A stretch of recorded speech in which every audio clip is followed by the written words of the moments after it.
오늘 우리 함께 읽으실 말씀은요, 잠언 17장 15절부터 28절 말씀입니다.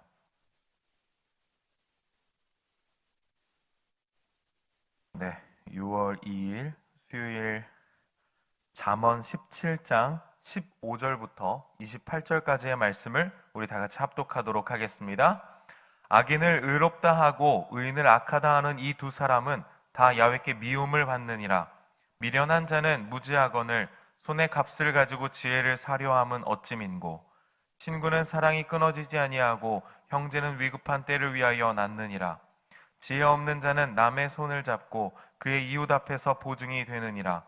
다툼을 좋아하는 자는 죄과를 좋아하는 자요 자기 문을 높이는 자는 파괴를 구하는 자니라. 마음이 굽은 자는 복을 얻지 못하고 혀가 패역한 자는 재앙에 빠지느니라. 미련한 자를 낳는 자는 근심을 당하나니 미련한 자의 아비는 낙이 없느니라. 마음의 즐거움은 양약이라도 심령의 근심은 뼈를 마르게 하느니라. 악인은 사람의 품에서 뇌물을 받고 재판을 굽게 하느니라. 지혜는 명철한 자 앞에 있거늘 미련한 자는 눈을 땅 끝에 두느니라. 미련한 아들은 그 아비의 근심이 되고 그 어미의 고통이 되느니라. 의인을 벌하는 것과 귀인을 정직하다고 때리는 것은 선하지 못하니라. 말을 아끼는 자는 지식이 있고 성품이 냉철한 자는 명철하니라. 미련한 자라도 잠잠하면 지혜로운 자로 여겨지고 그의 입술을 닫으면 슬기로운 자로 여겨지느니라. 아멘. 네, 저는 오늘 잠언 17장 15절부터 28절까지의 말씀을 가지고요, 굽어진 것을 곧게 라는 제목으로 말씀을 나눠보고자 합니다. 어제부터 우리 계속 17장에 대해서 17장 안에 있는 내용에 대해서 살펴보고 있는데 참 많은 주제들이 엉켜 있지만 오늘 읽은 15절부터는 재판 상황에서 재판에 관련된 내용을 가지고 이야기를 하고 있습니다. 분명한 것은 분명히 어제 우리가 읽었던 말씀처럼 미련하게 살지 말고 다른 사람의 허물을 덮어주는 것, 그렇게 살아라 라고 이야기했던 것이 있었는데, 오늘 15절부터는 악인을 의롭다 하고 의인을 악하다 하는 것을 하나님께서 싫어하신다 라고 이야기를 합니다. 허물을 덮어주는 것은 좋습니다. 그러나 덮어주되 공의나 정의, 어떤 것의 본질이 왜곡되는 것을 하나님께서는 싫어하신다라는 겁니다. 재판을 하더라도 지혜롭게 재판을 할 때 그 하나님의 공평함과 하나님의 의지, 하나님의 그 뜻을 올바르게 전해야 한다라는 것을 오늘 말씀은 이야기하고 있습니다. 이렇게 많은 주제들 속에서 17장을 읽다 보면 정말 너무 어렵습니다. 그래서 저는 읽으면 읽을수록 한 가지 들었던 생각이 있습니다. 그것이 무엇이냐? 우리는 지혜롭다라는 것, 이것이 그저 진짜 지혜로워지는 것에 사실은 나의 관심이 있었구나. 지혜로워지는 것이 그냥 진짜 단순하게 지식을 쌓고 지식이 내 안에 들어오는 것이 지혜로워진다라고 착각을 하는 때가 좀 많다라는 겁니다. 책을 많이 읽고 공부를 많이 하고 무언가 지식을 채우듯 이 지혜를 채우려고만 하는 우리의 모습을 발견하게 됩니다. 16절에서처럼 말입니다. 16절에 보면 미련한 자는 무지하거늘 손에 값을 가지고 지혜를 사려 함은 어찌 민고라는 말이 나옵니다. 이 뜻은 다른 것이 아닙니다. 지금 미련한 사람은 손에 뭘 가지고 있어요? 값을 가지고 있다라고 합니다. 즉 돈을 가지고 나왔다라는 말이죠. 여전히 지혜를 돈으로 어떤 값으로 사려는 움직임을 보고 이 잠언의 기자는 이렇게 이야기합니다. 이런 되지도 않는 일을 왜 하느냐라고 이야기하는 거예요. 그런데 문제는 여기서 나오는 사려함은, 지혜를 사려고 하는 이 사려함은 이라는 단어가 우리에게 집중되어져야 합니다. 이 사려함은 이라는 단어가 사실은 잠언의 격언을 말하는 이 스승이 계속적으로 말해왔던 겁니다. 다른 말로 지혜를 얻으라 라는 이 얻다라는 동사로 카나흐라는 히브리어를 쓰는데, 이 카나흐라는 히브리어가 얻다라는 동사인데, 이게 오늘 우리가 16절에서 읽은 사려함과 같은 단어입니다. 그래서 사실은 지혜를 얻다라는 표현이죠. 그래서 우리가 월요일에 살펴본 지혜를 얻는 것과 지혜를 얻는 것이 금과 은을 얻는 것보다 낫고 라는 그 말에서 표현된 얻다라는 그 표현과 같다라는 거예요. 계속적으로 얻으라 라고 스승께서 이야기를 했지만 이 지혜를 얻으러 온 이 제자는 조금 다른 방법으로 그 지혜를 얻으려고 합니다. 오해했다라는 거죠. 방법이 잘못되었습니다. 그들에게 미련하여 배울 마음이 없었기에 그들은 무언가 값을 치르고 그 지혜를 살려고 했던 겁니다. 어리석어서 은유를 이해하지 못했고 게을렀기에 지혜를 돈으로 살 수 있다라고 착각을 했기 때문입니다. 오늘날 우리에게 복음도 마찬가지로 다가옵니다. 구원은 돈으로 살 수가 없습니다. 지식으로도 얻을 수 없습니다. 예수님께서는 복음을 은유로 말씀하셨습니다. 어리석은 자는 그 은유를 이해할 수가 없습니다. 그리고 그 복음을 게으른 자는 실천할 수도 실행할 수도 없습니다. 그렇게 우리는 오늘도 지혜롭게 이 말씀을, 복음을 대해야 할 줄 믿습니다. 사실 이 본문 아까 말씀드렸듯이 재판의 상황에서 주의할 점을 알려주는 장면입니다. 미련하여 악인을 의롭다 하거나 혹은 선한 것을 악하다 하면 질서가 무너진다라는 겁니다. 뇌물을 받거나 올바른 판단을 하지 못해 공의와 정의가 죽게 되는 것을 하나님께서는 싫어하신다라는 거죠. 20절에서는 마음이 굽은 사람에 대해서 나옵니다. 여기서 마음은 히브리어 레브라는 단어를 씁니다. 그냥 마음이 아니라요, 우리의 중심을 뜻합니다. 이 중심은 정서와 의지까지 포함합니다. 그만큼 폭넓은 사람의 마음이라는 겁니다. 이 사람의 전체적인 정서나 의지가 굽어 있다라는 거예요. 그래서 마음이 굽은 사람에게는 여러분 뭐가 통하지 않습니까? 말이 통하지 않습니다. 끝까지 예수 그리스도를 죽이려 했던 사람들, 그 사람들의 마음을 한번 보십시오. 굽어 있는 마음들, 말이 전혀 통하지 않습니다. 미련한 제사장들은 끝까지 못 박으라 주장합니다. 예수 그리스도를 죽이라 합니다. 이성적으로는 말이 통하지 않는 상태가 됩니다. 여러분, 굽어진 마음이 있다면 그것을 반드시 곧게 펴셔야 합니다. 무엇으로 펴실 수 있으십니까? 우리가 무엇으로 펴실 수 있습니까? 오늘 잠언에서는 이렇게 이야기하고 있습니다. 우리가 읽은 17장 초반, 우리가 어제 말씀에서 본 내용입니다. 도가니는 은을, 풀무는 금을 연단하거니와 야훼는 뭐를 연단하신다고요? 마음을 연단하느니라. 오늘도 하나님은 어떤 일들을 통해서 하나님의 방법대로 굽어진 우리의 마음을 펴고 계십니다.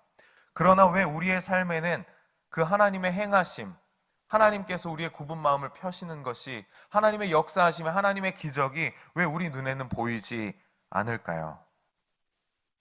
우리가 굽어 있으니까, 우리의 마음이, 우리의 시선이, 우리의 생각이 굽어 있다면 하나님의 행하심을 볼 수가 없습니다. 하나님의 행하심이 보이지 않는 것입니다. 내가 굽어 있기 때문에요. 하나님과 나의 뜻이 맞지 않는다라는 겁니다.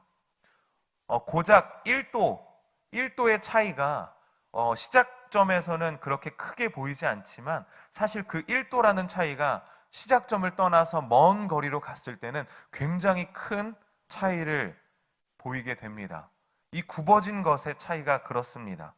지금 당장의 시작에서 하나님과 나와의 출발점에서 우리가 지금 보는 것이 같아 보일지 모릅니다. 고작 1도의 굽은 것 때문에. 그러나 그것이 먼 거리를 갔을 때는 그 굽어진 것이 너무나도 확연하게 차이가 나는 것을 볼 수 있습니다. 하나님의 뜻과 우리의 뜻이 그러할 수 있다라는 겁니다. 사랑하는 성도 여러분, 우리에게 오늘이라는 시간은 모든 사람들에게 처음 주어진 것입니다. 누구나 처음 겪는 것이기에 우리는 처음 만나는 모든 것들에 대하여 미련해 보일 수 있습니다. 그렇기에 하나님은 오늘도 여전히 하나님의 방법대로 우리를 하나님의 지혜로 이끄시는 줄 믿습니다. 그 동행하심을 느끼는 것이 바로 지혜를 얻는 것입니다. 굽어진 것을 곧게 펴 하나님을 보는 것, 그것이 바로 지혜입니다. 그렇기에 우리의 삶은 하나님 앞에만 놓여져 있어야 합니다. 아멘이시죠? 계속해서 본문 23절, 24절을 우리 한번 살펴봅시다. 악인은 앞에 놓인 재물로 재판을 굽게 만들어 버립니다. 질서를 파괴하는 것이죠. 반면에 지혜는 누구 앞에 놓여 있다고 하죠? 명철한 자 앞에 놓여져 있다고 합니다. 지혜가 명철한 자를 선택해 그 앞에 가는 것이 아니라 명철한 자가 있는 곳에 지혜가 있다라는 겁니다. 명철한 자는 지혜 앞으로 나아간다라는 겁니다. 여기서 무엇 앞에 라는 단어는 히브리어 파님이라는 단어예요. 파님이라는 단어인데 이 파님이라는 단어가 어떤 뜻을 품고 있냐면 무엇을 향하여 라는 단어를 품고 있습니다. 그리고 더욱이 얼굴이라는 단어가 있어요. 이 파님이라는 단어는 사실 얼굴이라는 뜻이에요. 그러니까 이 명철한 자 얼굴 앞에 지금 지혜가 놓여져 있다라는 겁니다. 이 명철한 자는 자신의 얼굴을 지혜로 향하고 있다라는 뜻이죠. 이 말씀은 곧 우리에게 우리의 신앙에 있어서 하나님 앞에서의 모습을 살펴보게 합니다. 하나님을 향하여 하나님을 향한 우리의 신앙을 다시 한번 이 말씀은 강조하고 있습니다. 지혜를 마주하고 서는 것, 이것은 다른 것이 아닌 하나님을 마주하고 서는 것임을 여러분 기억하시길 바랍니다. 하나님의 얼굴과 나의 얼굴을 마주하는 그 상황에서 우리는 다른 것이 아닌 하나님께로만 집중해야 합니다. 그 사이에 다른 어떤 것도 끼어들어서는 안 됩니다. 이것이 바로 십계명 제1계명인 것입니다. 십계명 제1계명에 이렇게 나와 있죠. 너는 내 앞에 다른 신을 두지 말라. 너는 내 앞에 다른 신을 두지 말라. 여기서도 이 앞에가 파님이라는 단어입니다. 명철한 자가 지혜 앞에 섰듯 우리는 하나님 앞에 서야만 합니다. 하나님 앞에만 놓여져 있어야 합니다. 하나님을 향하여 우리의 얼굴을 들어야 합니다. 오늘도 우리의 삶에서 참 많은 것들이 우리의 시선을 빼앗습니다. 우리의 얼굴이 다른 것들로 향합니다. 어떤 문제들로 우리의 얼굴이 향하여 있을 줄 모릅니다. 그러나 우리는 그것을 다시 한번 하나님께로 방향을 돌려야 합니다. 하나님을 향하여 하나님 얼굴 앞에 우리는 오늘도 코람데오 앞으로 나아가야 하는 줄 믿습니다. 한눈 팔지 마시기 바랍니다. 앞에 계신 하나님을 발견하십시오. 하나님을 바라볼 때 하나님과 나 사이에 다른 것을 두지 마시기 바랍니다. 세상은 우리에게 멀리 보라고 가르칩니다. 멀리 보아야 한다. 너의 앞길은 멀리 보아야 돼. 멀리 보아야 계획을 잘 세우고 멀리까지 갈 수 있어. 세상의 가르침은 그렇습니다. 그러나 여러분, 성경은 우리 앞에 놓여져 있는 그 하나님을 바라보라고 이야기합니다. 앞에 있는 그리스도를 보고 앞에 있는 그리스도를 향하여 달려가라고 이야기를 하고 있습니다. 여러분, 앞에 계신, 나의 앞에 놓여져 계시는 그 하나님을 먼저 발견하시길 예수님의 이름으로 축원드립니다. 마음이 굽어 우리의 눈이 땅을 향하고 있다면 우리의 마음을 연단하시는 분을 통해 다시금 우리의 굽어진 마음을 곧게 펴 주님을 마주하시길 예수님의 이름으로 축복합니다. 믿음이 없이는 하나님을 기쁘시게 할 수 없습니다. 그러나 여러분, 우리의 신앙은 날마다 기쁨으로 차 있어야 하는 줄 믿습니다. 여러분의 신앙은 하나님께 낙이 되어드리고 있습니까? 15절부터 28절 안에서 적어도 우리의 큐티 오늘 본문 안에서만 미련한 자라는 말이 몇 번 나오는 줄 아십니까? 6번 나옵니다. 이 미련한 자의 뜻을 제가 다 찾아봤습니다. 이 오늘 본문 안에서 미련한 자의 뜻이 같은 미련한 것인데 살짝씩 다른 게 두 가지가 있어요. 첫 번째, 가장 많이 나오는 미련하다라는 뜻은 히브리어 캐실이라는 단어인데, 이 미련함 속에는 무엇이 포함되어 있냐면 살찌다라는 단어가 포함되어 있어요. 살찌다라는 단어. 그러니까 게으름에 관련된 미련함을 이야기하고 있고요. 마지막 28절에 있는 미련한 자라는 에빌이라는 단어는요, 괴팍함이라는 단어가 포함되어 있어요. 그래서 괴팍하고 어리석은 바보라는 뜻으로 미련한 자에 대한 이야기가 나오고 있어요. 우리가 눈여겨봐야 할 것은 21절에 나오는 미련함인데, 21절에 앞에 있는 미련한 자는 살찐, 게으른 미련한 자에 대한 내용이고요. 그 뒤에 나오는 미련한, 21절에 뒤에 나오는 미련한 자의 내용은요, 나발이라는 단어를 써요. 나발. 이 나발이라는 단어가 참 마음을 찡하게 했어요. 왜냐하면 이 나발이라는 단어 동사는 가라앉다, 시들다 라는 뜻을 갖고 있는 동사예요. 그러니까 이 나발에 미련한 자, 시들어서 그 마음 안에 불신앙적으로 그 마음이 시들어버린, 믿지 못하는 그 시든 가라앉은 그 상태가 미련하다라는 뜻인데, 그 가라앉고 시든 그 미련한 자의 상태를 볼 때 그 아비의 마음이 어떠하다라고 이야기하냐면 낙이 없다라고 이야기하고 있어요. 이 말씀을 보는데 참 마음이 찡했어요. 하나님의 살아계심 앞에서 우리의 신앙이 가라앉고 우리의 신앙이 날마다 시들어가는 모습을 볼 때 하나님의 마음에 낙이 없으시지 않을까. 그래서 오늘 저의 삶에, 오늘 여러분의 삶에 우리는 하나님께 낙이 되어드리고 있는가, 하나님께 기쁨이 되어드리고 있는가에 대한 그 말씀으로 좀 살펴보고자 합니다. 그래서 오늘 우리의 마음 가운데, 우리의 신앙 가운데 시들어가고 있는 모습, 가라앉은 모습이 있다면 오늘 반드시 하나님의 손을 붙잡고 다시 한번 일으켜 세우시길 예수님의 이름으로 축복합니다. 이 말씀을 드리고 마치려고 합니다. 어제는 제가 참 미안한 일이 하나 있었어요. 이제 아이를 재우려고 방 안에 들어갔습니다. 요즘 미운 4살이라고 제일 많이 하는 말이 이 2마디예요. 아니야, 싫어. 이 2마디를 제일 많이 합니다. 그래서 말을 아주 안 듣습니다. 게다가 때를 얼마나 쓰는지 진짜 터무니없는 고집을 엄청나게 부립니다. 이런 고민을 이야기할 때마다 다들 그럴 시기야 라고들 이야기하십니다. 근데 제가 막상 그 상황에 놓이니까요, 멘탈이 붕괴가 되더라고요.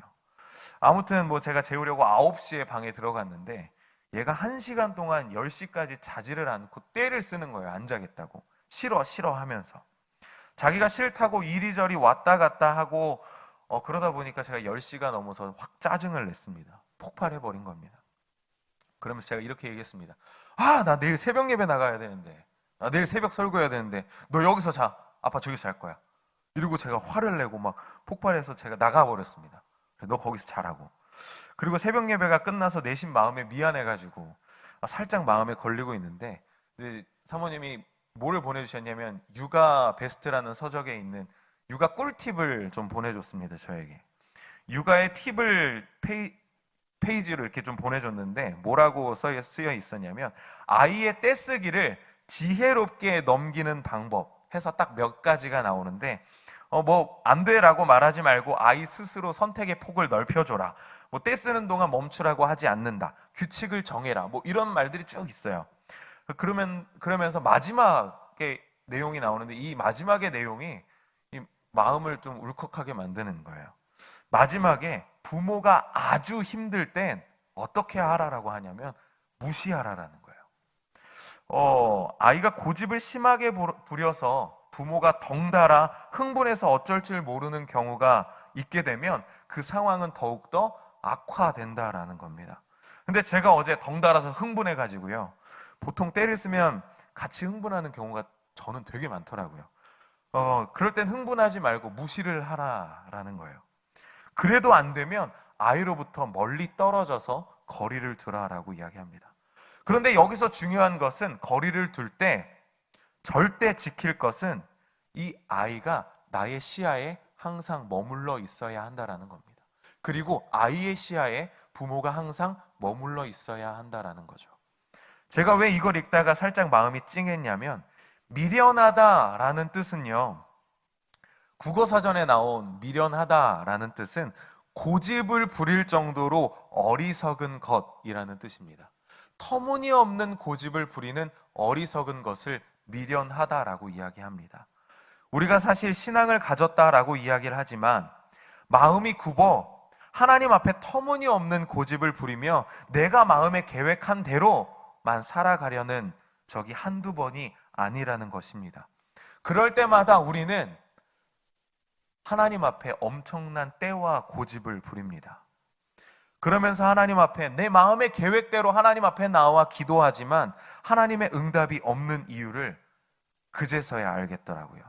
하나님께서 지금 나에게 거리두기를 하시며 무시하고 계시는구나. 하나님의 감정을 추스리고 계시는 중이시는구나. 중요한 것은 하나님은 늘 우리 시야 안에 머물러 계신다라는 겁니다. 하나님은 늘 우리 앞에 계신다라는 겁니다. 하나님은 늘 하나님의 얼굴을 우리 앞에 두고 계신다라는 겁니다. 거기서 우리가 해야 할 일은 우리의 얼굴을 하나님 앞에 두어야 한다라는 겁니다. 사랑하는 성도 여러분, 우리의 고집을 하나님은 결국엔 꺾으실 것입니다. 여러분, 꺾이십시오. 하나님께 꺾이십시오. 우리의 입장에선 꺾이는 것이지만 사실 그것은 우리의 마음을 곱게 펴시는 하나님의 연단이신 줄을 믿으시길 바랍니다. 기도하겠습니다. 사랑이 많으신 하나님 아버지, 오늘도 우리의 굽어진 마음을 하나님의 연단하심으로, 하나님의 계획으로 이끌어 가시며 하나님의 뜻으로 곧게 펴시는 하나님의 능력을, 하나님의 지혜를 오늘도 의지합니다.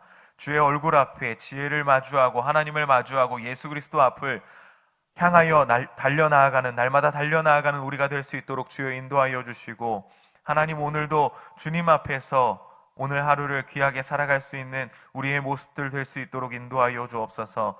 우리의 마음의 계획대로 고집을 부리며 어리석게 미련하게 하나님 앞에 떼쓰고 고집 부릴 때가 있지만, 하나님 그럼에도 하나님의 계획대로 이끌어 주시고 굽어진 마음을 굳게 펴 다시금 주님을 볼 수 있는 신앙이 될 수 있도록 오늘도 인도하여 주옵소서. 말씀하여 주신 것을 듣고 오늘도 의지하며 나아가오니 성령님 함께 하실 줄 믿습니다. 감사하며 살아계신 예수님 이름으로